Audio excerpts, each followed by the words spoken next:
A lot of my students have these questions when we are talking about conditionals. What is a real and what is the difference between an unreal conditional?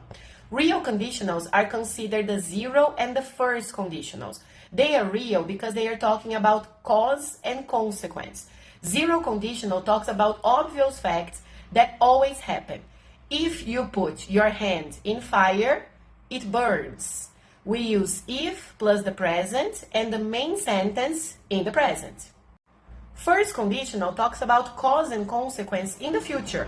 If it rains, I won't go to the beach.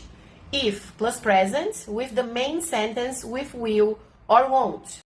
These two sentences are real because they talk about things that can happen, that will happen, and that makes them real conditionals. On the other hand, second and third conditionals are called unreal conditionals.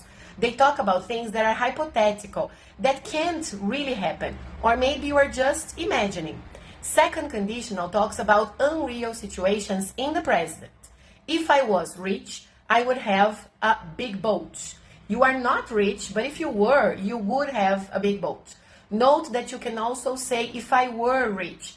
Both forms are accepted. This is something that you are imagining in the present. We use if plus simple past with the main sentence with would.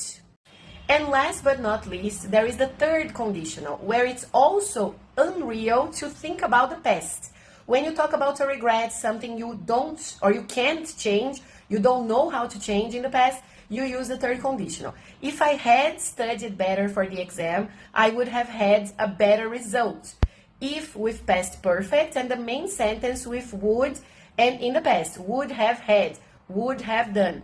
This is unreal because we can't change the past and we use it to talk about regrets. Super fast lesson on conditionals. Leave your questions in the comments and your examples and I will correct them for you.